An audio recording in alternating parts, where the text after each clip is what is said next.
Bonsoir chez vous. Alors ce soir nous allons parler du commerce et plus précisément du commerce de proximité, des petits commerçants, l'impact qu'ont les normes européennes, voire françaises, la réglementation de manière générale sur les petites entreprises. Est-ce que ça constitue un frein ou alors ça donne la possibilité aux petites entreprises de se développer?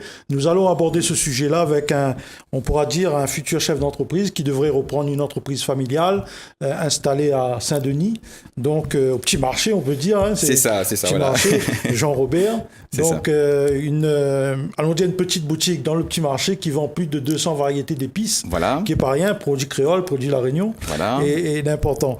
Alors, et bien sûr, avec Nakash Bourane, donc, nous aimons à l'émission de parler de PME, TPE, mais nous parlons aussi des grosses entreprises, nous parlons un peu de tout le monde, mais nous avons le plaisir de recevoir aujourd'hui pour parler de sujets bien précis. Alors, les normes, pour un petit commerçant, il signifie quoi? Est-ce que Zati retrouve Azot là-dedans? Est-ce que ça, c'est une affaire compliquée? Il y a pas Azot d'avancer. Explique-nous un petit peu tout ça, ou de ressenti aujourd'hui, ou qui doit reprendre une entreprise familiale. Moi, je trouve qu'il y a beaucoup de difficultés par rapport, il y a trop de normes et trop de lois. Parce que le problème, si on continue comme ça, on va aller au droit au mur. Pourquoi? Je vais vous expliquer pourquoi. C'est simple, parce qu'il y a Internet, déjà, c'est un danger pour les petits commerçants. Nous, on paye des charges, on paye tout ça. Et maintenant, avec Internet, on n'a plus besoin de local ou pour mettre les marchandises. On peut stocker directement à la maison et on peut directement aller livrer chez la personne. Vendre en ligne. Vente en ligne, voilà, c'est ça. Et donc, c'est moins de charges pour cette personne-là. Donc, nous, on est pénalisé par des normes fixes, d'accord? C'est-à-dire comment on a un local fixe. Donc, ça empêche de se développer par rapport à ça. Il y a trop de normes et donc, ça bloque énormément les petites entreprises. Et après aussi, le souci aussi, il y a beaucoup de monopoles à La Réunion. Donc, ça freine aussi les petits commerçants. En fait, moi, je vois qu'il y a beaucoup de freins et donc on n'évoluera jamais en France parce que si on continue comme ça, on va aller droit au mur. Moi, je le vois, mon ressenti, c'est ça.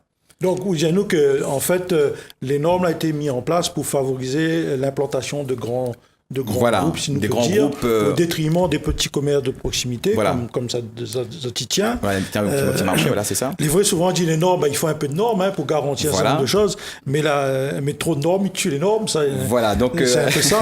Donc justement, où qu'on a l'intention de reprendre une entreprise, comment on voit ça? Est-ce qu'on va continuer dans le même concept ou sinon on va chercher un peu à évoluer? Il faudra, pour évoluer, il faut faire beaucoup d'activités, c'est-à-dire créer et faire pas comme...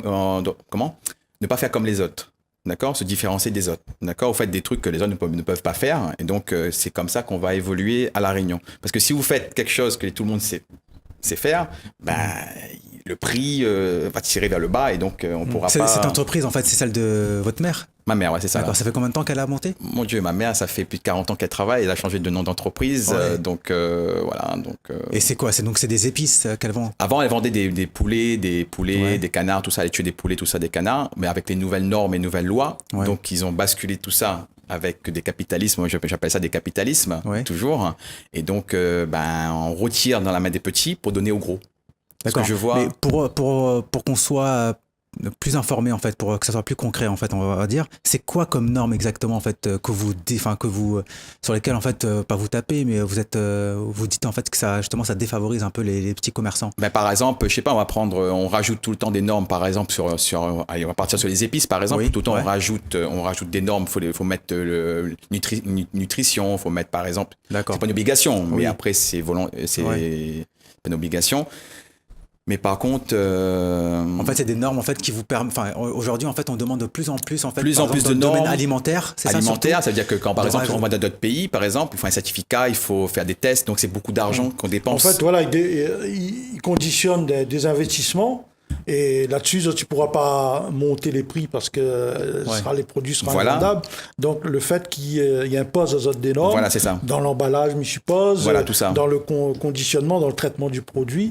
Donc, il veut dire qu'il rajoute des coûts sur le produit et à un moment donné, il devient invendable. Et en tout tas de cause, elle n'a pas envie d'investir autant. Et comme tout à l'heure, nous discuter, si vraiment les normes y empêchaient d'avoir des épidémies, etc., ça se saurait. Hein. Donc, aujourd'hui, il faut un peu de normes, c'est certain. Mais me dire trop imposer aux petits commerces comme vous, dans le petit marché par exemple, les gens ils aiment bien tout ce qui est traditionnel. Voilà, c'est ça. Il attrape son petit panier, il vient faire son petit marché, il est tranquille, il est sympa. Voilà. Il fait partie de notre culture aussi, ça. Donc aller dans un grand magasin, forcément avec des grandes vitrines, il n'y attire pas forcément les gens. Donc nous comprenons bien qu'il y en a des freins. Alors on a un autre élément que j'aimerais évoquer avec vous, mais il parle du développement touristique. Et souvent, on nous dit touristique égale vente de produits artisanaux, développement des petites activités, etc. Est-ce que depuis un certain nombre d'années, aujourd'hui, il entend le bilan, il dit que nous à un bon niveau de fréquentation touristique. Est-ce que vous, en tant que petit commerçant d'un centre-ville, vous direz la même chose ?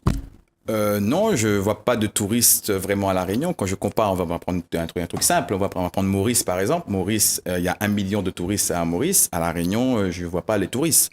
Quand je vois que la région ne fait pas grand-chose pour attirer les touristes à La Réunion, déjà les billets sont très chers. Il y a le monopole des compagnies aériennes, d'accord. Donc j'aimerais bien que ce monopole soit cassé justement pour créer un aéroport international. Pour pouvoir développer justement le circuit de La Réunion. Donc aujourd'hui, vos clients, c'est principalement que des locaux ? Pratiquement des locaux, touristes, quelques touristes, mais voilà, il n'y a pas beaucoup de touristes. C'est vraiment les locaux qui repartent en vacances en métropole. Ouais. Mais voilà, les touristes qui viennent de masse, il n'y en a pas. C'est vrai, pourtant c'est un produit justement qui est fait pour les touristes en plus que vous vendez. Ouais, c'est fait pour les touristes, mais s'il n'y a pas de touristes. C'est vrai. C'est peut-être pas le sujet du jour, mais il y a un truc là toujours, je suis appris à moi. Il dit que le tourisme, il pourrait développer davantage. Oui. Et moi, on a le sentiment que les hôtels ici à Réunion, ils plein pas ça, c'est toujours complet. Alors forcément, c'est qui ces clients ? C'est clientèle locale, c'est clientèle de la métropole. Alors pour information, je vais souvent dans les hôtels. L'arrivement, comme beaucoup de Réunionnais, beaucoup de monde, quand ils appellent, les complets. Je crois que c'est beaucoup de locaux qui sont, je sais pas ce que vous avez comme information. C'est des locaux quand c'est en promotion. D'accord. Okay. D'accord, quand vous voyez des trucs sur les SMS, c'est les locaux qui sont, quand c'est en promotion, ils vont dans les hôtels. Ouais. Mais sinon, la plupart des hôtels, en principe, c'est des touristes, mais ils sont des touristes de passage, d'accord, qui font un petit séjour à La Réunion et après ils débarquent à l'hôtel, ils vont. Mais après, au niveau des hôtels à La Réunion, c'est pas aussi top comme on le pense en fait. C'est vraiment vraiment quand je vois qu'on sert des déjeuners industriels aux clients, on paye 300 € la nuit, il y a un problème. Ouais. On est loin de Maurice. Voilà, c'est ça que je suis comparé à Maurice, quelqu'un est ça à Maurice. Le passage, entre guillemets, un petit peu obligé à Maurice, c'est le marché de Port-Louis. Est-ce que le petit marché de Saint-Denis est dans la même configuration ? Je pense qu'il fait partie du schéma touristique. Pas du tout. Alors, à Port-Louis, par exemple, il y a beaucoup plus de passages que dans les marchés. Pourquoi ? Là-bas, à Maurice, parce que les gens, ils gardent toujours leur tradition. D'accord. Ici, à La Réunion, on est envahi par les grandes surfaces. Ouais. Donc, si on est envahi par les grandes surfaces, les petits commerçants, ils vont souffrir et ils vont fermer un par un. Il faut savoir que c'est les petits commerçants qui font plus travailler que les grosses entreprises. D'accord ? Les élus, ils oublient cela. Et s'il n'y a plus de petites entreprises, je peux vous garantir que les élus, ils n'auront plus d'argent pour vivre leur train de vie. Oui. Enfin, là, on est convaincu. C'est pareil. Mais du coup, vas-y, tu avais une question. Non, je t'en prie. Moi, ce que je voulais voir, c'est... Quelle est la solution, alors, à votre avis, pour pouvoir se démarquer, comme vous dites ? Parce que tout à l'heure, vous avez parlé un petit peu de e-commerce, parce qu'aujourd'hui, il y a Internet. Est-ce que justement, la solution, ça ne serait pas que ces petits commerçants, on en a déjà fait un sujet d'ailleurs, est-ce que ces petits commerçants peut-être s'ouvrent à l'extérieur, peut-être utilisent les outils qu'il y a aujourd'hui, comme les réseaux sociaux, Internet, l'e-commerce, etc., aillent dans les hôtels, peut-être trouver des partenariats ? C'est pas facile. Alors, je t'explique. Ouais. Par exemple, pour envoyer des produits, on vous demande un tas de papiers. Comme le litchi. On revient sur les normes. Ils ont fixé une loi il n'y a pas longtemps sur le litchi. Ouais. Pour envoyer des litchis, maintenant il faut. C'est vrai. Faut beaucoup de papier. Allez vous informer un petit peu. Dans le chèque. Voilà. En fait, c'est toujours le monopole de quelqu'un qui impose aux petits. Donc après, il a le monopole et c'est lui qui décide d'envoyer dans tel pays. Nous, on ne peut pas envoyer parce qu'on demande tellement de papier, on nous bloque. Comment voulez-vous évoluer ? C'est pas possible. D'accord. À force de rajouter trop de normes et trop de lois, on reste là, on ne bouge plus. Si nous prenons le cas précis, Ça, on a plus de 200 variétés d'épices. Ouais. Le touriste qui vient à La Réunion, il vient chercher un peu tout ce qu'elle est Exotique. typique, l'exotique. Exotique, voilà, c'est ça. Tout le monde y rêve un peu de ça. Comme la natte Victoria, par Je veux exemple. dire, par exemple, il vient ici, il achète 2-3 sachets d'épices, ça il va consommer, à un moment donné, il n'aura plus. Il a envie de racheter, il ne va pas prendre un billet d'avion pour venir ici pour acheter. Voilà. Donc il faudrait trouver cette solution pour qu'il y ait une espèce de, entre guillemets, service après-vente, quoi. On a une possibilité d'écoulement de marchandises. Et est-ce que vous allez réfléchir à ça? Est-ce que, par exemple, il pose une question, vous allez essayer de voir, comme Nakash disait tout à l'heure, créer un site internet, faire des autres là-dessus pour que Zati reste présent sur ce marché-là. Oui, ce serait génial. Comme j'ai dit toujours, pour envoyer des épices dans d'autres pays, il faut un certificat. Oui. D'accord, un certificat alimentaire. Mais pour envoyer à La Réunion, par exemple, imaginons que vous êtes à Saint-Denis. Mais peut-être que vous pouvez faire déjà un site e-commerce pour La Réunion. Qui permet en fait peut-être même à quelqu'un à Saint-Benoît, je sais pas, ou à Saint-Pierre, oui, ça c'est prévu, de commander. D'accord. Ça c'est prévu à La Réunion. Là, ce que je veux dire, c'est que là, il n'y a pas de normes particulières. Il n'y a pas de normes, voilà, c'est ça, heureusement, parce que sinon, mais par exemple, je parle pour l'extérieur, par exemple, il faut le certificat. Donc, vous allez bloquer par une histoire de réglementation. Encore alors, une analyse, c'est 500 €. Ah, quand même. Entre 300 et 500 €. D'accord.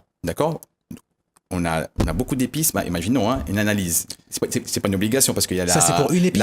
la répression des fraudes qui peut passer analyser l'épice. Mais après, si nous, on veut faire analyser, c'est 500 €. Pour une épice? Une épice. Entre 300 et 500 €. Imaginez 10 épices, ça fait 5000 €. D'accord, ouais.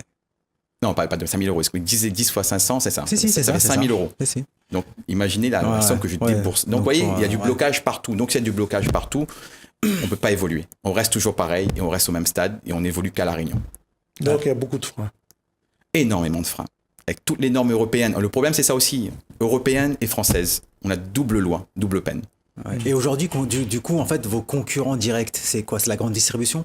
C'est des gens. Le problème, on peut fabriquer beaucoup de choses à La Réunion, encore une fois, mais on importe des choses de métropole. Et on vend des choses de métropole à La Réunion alors qu'on peut créer de l'emploi à La Réunion. Je précise, on peut créer énormément d'emplois à La Réunion, surtout dans le tourisme. J'ai toujours combattu là-dessus. Pourquoi pas aménager les plages? On me dit non, c'est pas possible. À Dunkerque, il y a bien des bulldozers qui aplatissent les plages. En Corse, j'étais en Corse il n'y a pas longtemps. Il y a des bulldozers qui aplatissent les plages, qui nettoient les plages. À La Réunion, c'est pas possible. On me dit tout le temps, c'est pas possible parce que c'est pas bon, on va détruire tout le système. Non, c'est possible. Mais on ne veut pas créer l'emploi à La Réunion. On veut créer le système social. Donc, on est en train de dire nous que tous les faits à La Réunion pour empêcher le développement. Dès lors que quelqu'un a une idée, s'il ne vient pas de quelqu'un un peu haut placé, entre guillemets, il est regardé un peu de travers, ça lui sort, que ça y est pour dire nous. C'est ça. Donc, on est en train de dire qu'on n'a pas beaucoup d'espace pour développer des activités ici à La Réunion. Quand on vous retire un bien pour donner à un gros, vous n'avez plus rien à la fin. Donc, vous travaillez pour payer l'État. D'accord? C'est logique. Parce qu'il y a moins de marchandises à vendre.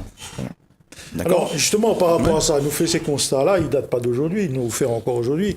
À votre avis, que ça, il faudrait faire pour faire changer un peu tout ça? Revoir les normes, revoir le droit de mer. Ça, c'est un gros frein à La Réunion. Pour moi, je parle sincèrement, c'est une taxe d'esclave. D'accord. À mes yeux. Pourquoi? Parce qu'on ne fabrique pas le téléphone à La Réunion, on ne fabrique pas de stylo à La Réunion, on ne fabrique pas de voiture à La Réunion. Je ne comprends pas, on est français. Comment ça se fait? Il y a l'octroi de mer. J'arrive pas à comprendre cela. Apparemment, tout le monde dit que l'octroi de mer, c'est utilisé par les communes, etc. Je vois pas l'argent, c'est où? Excusez-moi, on n'a pas de port. On n'a pas de les collèges, les lycées, les écoles. Non.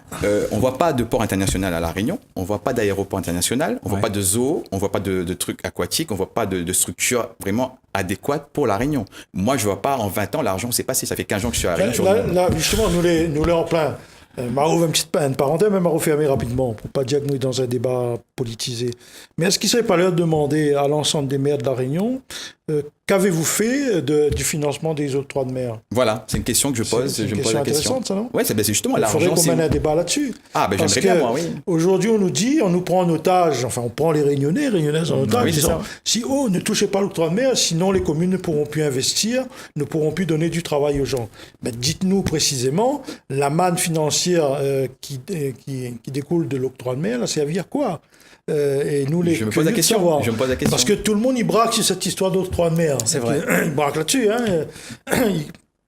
Il ne parle pas d'autres sujets, c'est l'octroi de mer qui revient sur la table. Madame la ministre était là ces jours-ci. On a parlé encore de ça, mais les fuyants. Dès qu'il touche à l'octroi de mer, tout le monde est fuyant.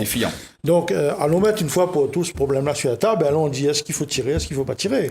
Mais au moins, c'est pas tirer, en fait, c'est de revoir. Parce que, Midana, un seul exemple. D'ailleurs, on l'a reçu la feuille ce matin. À un moment donné, il a fait un débat sur la taxe professionnelle. Vous vous souvenez ça, Naka, tu te souviens? Oui.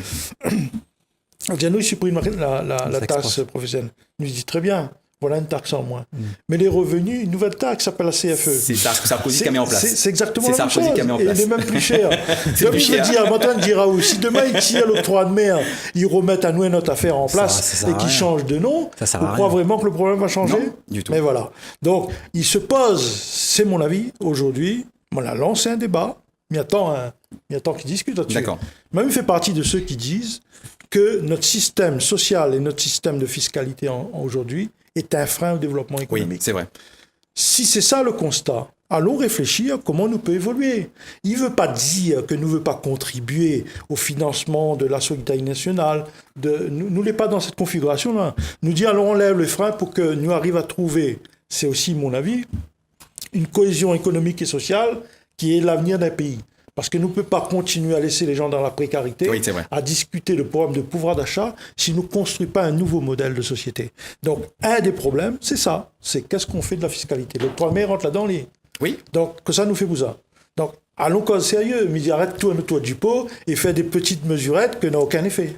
Pour information, l'octroi de mer, justement, j'ai imprimé là les feuilles, d'accord. Il faut savoir, juste en bas, il y a beaucoup de sociétés qui sont exonérées là à La Réunion. Et en plus, c'est que des gros. D'octroi de mer. Ah oui, vous regardez sur l'octroi de mer, exonération 000. Je vais ramener j'ai oublié de ramener la feuille. Il faut donner les noms. Vous regardez dessus, c'est marqué. Vous allez sur Internet, vous regardez dessus, c'est marqué. Donc, tout ce qui est canalisation pour Veolia. Bon, excusez-moi. Oui, je peux dire, c'est pas un problème. Tout ça, c'est 0 d'octroi de mer pour beaucoup de sociétés. D'accord. Mais je vois pas comment ça se fait que c'est toujours des gros qui bénéficient. Alors, je pose la question. Oui. Une question générale, il me pose à vous parce qu'on a l'intention d'eux. Est-ce qu'on croit que la situation de l'entreprise de ta mère, qui a quand même 40 ans, donc elle a bien tenu, et bravo elle, hein, bravo elle. Et est-ce que vous serez prêts de reprendre le flambeau? Et est-ce que vous pensez que l'environnement est favorable à ça? Parce que souvent, on y entend dire des jeunes, nous l'a fait aussi une émission là-dessus, les jeunes sont réticents de reprendre l'entreprise familiale. Parce que quand tu entends un côté dire ouais, RSI trop cher, c'est un peu trop cher, il donne un tas de paramètres, ce sont des freins, ils bloquent. C'est ça. Ou personnellement, comment on aborde ce sujet-là, comment on aborde la situation? Je vais vous dire franchement mon ressenti. Moi, si un autre pays me propose de venir travailler dans leur pays, j'accepte de suite. Ah bon, pas n'importe lequel? Si Maurice, par exemple, vient de me voir, me disent comme ça, venez chez eux, ils me donnent la nationalité mauricienne, je quitte La Réunion. D'accord. Alors justement, je quitte La Réunion. Pourquoi? Parce que c'est mon ressenti à moi. Parce qu'en fait, le problème, c'est qu'on travaille que pour l'État. D'accord. Nous, les entreprises travaillent. Que vous avez, quoi. Ah oui, maintenant, j'avais 15 ans que je reviens à La Réunion. D'accord, depuis 2005, je suis ici, je regardais l'évolution. Mais en fait, au lieu d'avancer, on recule. Alors, vous étiez où avant d'ailleurs? Moi, je suis en métropole. Je faisais mes études avant en métropole. Et donc, quand je regarde en 15 ans, au lieu d'avancer, on recule. Beaucoup d'entreprises sont en train de se fermer. Si vous regardez la ville de Saint-Denis, alloué. D'accord. Je suis à Saint-Pierre, c'est la même chose. C'est la même chose. Et en fait, les élus ne bougent pas plus que ça. Ils sont dans leur train de vie, tranquille. Mais donc, nous, on subit derrière. Pourquoi? Parce qu'il faut savoir que c'est les entreprises qui financent l'administration. Faut bien, parce qu'il faut un stylo pour pour quelqu'un, c'est une entreprise qui vend ce stylo. Voilà, c'est pour ça que je dis, c'est des entreprises qui créent de l'emploi, c'est des entreprises qui font fonctionner l'administration. Alors justement, il y en a des responsables qui disent aujourd'hui tout semble se dérouler normalement, les entreprises se portent bien. Moi, on a 2 chiffres à donner. Une entreprise sur 2, une entreprise sur 2, il ne passe pas le cap des 5 ans. Déjà, là, on a un souci. Deuxième élément, ça a plus d'actualité. Dans le BTP, il y a une grosse crise. L'année dernière seulement, nous, on a payé 440 entreprises. Donc, il passe sous silence, personne n'y dit pas rien. Oui, c'est vrai ça. Bon, le problème, il est là. Donc, la situation, nous peut considérer qu'elle est catastrophique. Vous savez combien de normes il y a dans le BTP? Justement, 3800. Mais nous connaît tout ça. Nous connaît. N'a pas que ça comme élément, on a d'autres. Alors, Madame la ministre, là, nous parle de ça, mais il y a récemment aussi quelqu'un concerné. Elle a eu la manifestation des Gilets jaunes. Et dans l'une des revendications des Gilets jaunes, du mouvement de Gilets jaunes, c'était l'effacement des dettes sociales et fiscales. Bon. Après, Vadine est un peu rêveur à cette affaire. Il peut rêver. Il me dit, au lieu de couler, il vaut mieux rêver. Oui, c'est mieux. Donc, il pose la question, la réponse que Mme la ministre l'a apportée là, parce qu'elle doit repartir ce soir, je crois, elle y dit étalement des dettes sociales et fiscales. Mais il reste très vague. Très vague. Possibilité. Et il rajoute un mot, j'allais dire ça, et c'est ça que l'a retenu mon attention. C'est ce que me dit tout de suite, il y a des effets d'annonce, mais ce n'est pas les effets d'annonce qui comptent, c'est ce que l'on a derrière. Et le derrière dit que l'on a une possibilité.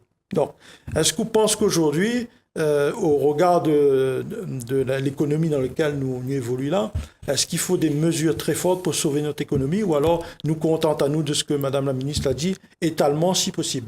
Alors, pour information, je vais vous dire franchement, c'est que ces gens-là, ils sont... Je ne sais pas s'ils sont dans la réalité des choses ou ils sont trop dans le luxe. Déconnectés de la réalité. En fait, le problème, c'est que il faudrait justement revoir les normes, d'accord, les lois, et aussi l'octroi de mer. Les 3 trucs qu'il faut revoir, c'est ça. Mais que l'octroi de mer, pas les charges de manière générale? Non, les charges, c'est pas un problème, ça. Ah bon? C'est où on considère que c'est bon? Non, c'est pas qu'on considère que c'est bon. Ouais. C'est que juste que du moment qu'on va enlever ça, ça nous permet de travailler. Il y a toujours un peu. Voilà, c'est-à-dire qu'on pourra travailler pour payer après. C'est pas un problème, ça. Si on allège des choses, d'accord, c'est-à-dire qu'on pourra mieux travailler. Je pourrais faire venir plus de marchandises, je payerai moins cher, j'aurai plus de clients parce que je fais à moins cher. Donc, après, payer. Peut-être même embaucher, justement, créer de l'emploi. Voilà, le problème à La Réunion, on ne veut pas créer de l'emploi. Je vais vous dire franchement, on a beaucoup de choses. Regardez, c'est simple, vous allez prendre du coco pour le tourisme. Oui. Le coco, on fait venir du coco de Malaisie et du Brésil, l'autre coco, alors qu'on a du coco à La Réunion. On peut créer de l'emploi, mais on ne veut pas créer de l'emploi. C'est pas normal, ça. C'est des constatations. Alors, il ne peut pas louper l'occasion qui est la mienne aujourd'hui, puisque Mme la ministre est encore sur nos C'est La Réunion, oui. Moi, je vais m'adresser à Mme la ministre en lui disant tout simplement la chose suivante. Je suis un chef d'entreprise. Aujourd'hui, on a beau dire qu'il faut étaler les dettes, mais s'il n'y a pas une reprise immédiate de l'activité, et notamment dans le bâtiment, où on a vu mourir 400 entreprises, ça sera une mesure sans effet. Parce que enlever les dettes sociales et fiscales, c'est un fait, mais s'il n'y a pas de travail demain, et si vous dites aux gens qu'ils vont étaler, mais s'ils n'ont pas de travail, comment ils vont payer leurs dettes? Il y a une urgence, une priorité de relancer le secteur du BTP à La Réunion. Oui. Donc, sinon, la fin de l'année 2019, on a déjà pratiquement un trimestre dans la vue, si on peut dire. Les choses n'ont pas démarré. Donc, ça veut dire en fin d'année, il faut s'attendre au pire. Et quand, d'une manière générale, je suis bien placé pour vous le dire, c'est 50% des entreprises dans le secteur artisanal, ce sont des entreprises qui sont issues du BTP. Oui. Donc, il faut inévitablement qu'il y ait une relance rapidement de ce secteur-là, et ça va entraîner un certain nombre de choses. Et 2 éléments, il faut la nécessité de développer les commerces du centre-ville. Tu l'as dit tout à l'heure, je l'ai vu. Les panneaux sont en train de descendre l'une après l'autre. Oui, bien sûr. Il faut redynamiser les commerces du centre-ville. Oui. C'est une nécessité. Oui. Donc, on a beau dire tirer à boulet rouge chez les monopoles, c'est bien, on perd du temps avec ça, mais qu'est-ce qu'on fait pour les petites entreprises? Rien. La réalité, quand elle annonce l'emploi franc, c'est de pouvoir donner la possibilité aux entreprises, les petites entreprises de recruter. Donc, il faut une relance de l'activité très rapidement, et ça passera par la relance dans le bâtiment. Et un bâtiment, je ne dis pas par hasard, il y a un manque de logement criant à La Réunion. C'est la première des choses à faire. Oui, c'est ça. Là. Voilà. Donc, ce qui est dit est dit. Pour rectifier un dernier truc, une entreprise maintenant ne dure pas plus que 2 ans. C'est pas 5 ans. 30%, il ne dure pas 2 ans. Mais moi, j'ai des amis qui ont fermé en moins de 2 ans. C'est 50% qui ferment au bout de 5 ans. C'est les chiffres. Voilà, d'accord. Mais en réalité, c'est 2 ans. En gros, il y a une grosse difficulté en tout cas. Allons dire, par rapport à ce que nous l'a dit, les pires. Bon, allez. Moi, j'ai beaucoup d'amis qui ont vendu des entreprises. Même pas en 1 an, ils ont fermé. En 1 an. D'accord. Mais justement, alors, qu'est-ce qui aujourd'hui te donne envie de vraiment, parce que si on regarde c'est ma mère. Voilà, c'est ce que j'allais dire. C'est ça. C'est vraiment la passion de cette entreprise. La passion du truc, mais sinon je resterai pas. Franchement, ma destinée c'était pas La Réunion. Je vais vous dire franchement mes trucs. Ouais. J'avais d'autres propositions ailleurs. J'ai refusé. Toujours dans l'entrepreneuriat. Est-ce que l'entrepreneuriat ça a toujours été vraiment quelque chose qui te... Non, là c'était responsable d'hôtel, d'accord, de pâtisserie en fait. Voilà, mon vrai métier c'est pâtissier. D'où ta vision sur l'hôtel, le tourisme, etc. Voilà, c'est pour ça que je suis dedans, donc c'est pour ça j'ai eu des propositions à Dubaï, des propositions à Londres, j'ai refusé pour revenir voir ma mère, d'accord. Si je reprends, C'est juste parce que c'est ma mère. Sinon, Voilà, je mais pourtant, reprendrai tout à pas. l'heure, tu disais que si tu avais une proposition là Ah oui, je aujourd'hui, partirai, oui. là par contre tu repars. Ah non, je quitte, oui, tout de suite. D'accord. Oui. Si je prends une proposition ailleurs avec un truc sérieux, je quitte La Réunion. D'accord. C'est une proposition ailleurs Donc, parce que finalement, je sais pourquoi. Parce que j'étais au Maroc. Voilà, j'étais au Ouais. Maroc. Au Maroc. En 5 ans, tu deviens riche. Et tout ce que j'ai à La Réunion, en 5 ans, tu deviens riche là-bas. C'est quoi Et devenir c'est riche? quoi la raison? C'est quoi devenir riche déjà? Je travaille ici, j'évolue Ouais. pas. Il y a un problème. Un chef d'entreprise, il est là pour quoi? Pour évoluer. Bien pour sûr. créer de la richesse, pour créer de l'emploi. Il n'est pas là pour payer Ce que tu l'État. veux dire, c'est que là-bas, tout est fait pour pouvoir progresser, pour Progresser pouvoir dans le évoluer. sens le produit Et ici, il y que a vous trop de avez, freins. le produit que vous avez, bah, tout de suite c'est boum. Quand j'ai vu les prix qu'ils vendaient les Marocains là-bas, bah, je dis en 5 ans je deviens riche là-bas. Vous comprenez? On dit qu'à La Réunion, les gens voilà, ils sont un peu Ils sont réfractaires. bah, ça bouge pas, c'est C'est trop mou, c'est quoi? C'est trop mou, non mais trop mou pour l'achat. Et Ouais. il va nous rester donc 1 minute là, le débat il avance vite. Donc, toi tu considères qu'aujourd'hui, les commerces, entre guillemets, qui vendent des objets artisanaux, a besoin de trouver une cohérence avec tout le développement touristique, mais est-ce que vous allez les consulter Non, du tout, non. Est-ce que vous avez une organisation? Est-ce que de temps en temps la chambre de commerce il convie Non. à des réunions pour lancer des perspectives d'avenir? Il n'y a pas tout ça. Non, il n'y a pas. D'accord. En fait, ces gens-là ne viennent pas nous voir. Ils font leur truc eux-mêmes, entre eux. Ils ne consultent pas, justement. Voilà, ils ne convient pas à des assemblées, tout ça. Donc, non. Bien. Un petit mot de la fin Non, Nakash écoute, moi je voulais juste en tout cas lui souhaiter bon courage parce qu'effectivement reprendre une entreprise artisanale, je pense qu'aujourd'hui effectivement avec toutes les normes, on a bien compris que c'est ça qui freine aujourd'hui. C'est pas facile, mais je pense que quand même, qu'avec les nouveaux outils qu'il y a aujourd'hui, les réseaux sociaux, Internet, etc., malgré les normes, je pense qu'avec une bonne stratégie, je pense qu'il y a de quoi faire. Mais Bien. je sais que c'est pas simple. On arrive sur la fin, donc on te remercie d'avoir participé à cette Merci beaucoup émission. à l'invitation. vous Et avez été nous gentil. disons aux téléspectateurs, bonne soirée chez vous et continuez bien sur Télécréole et à la semaine prochaine. Merci.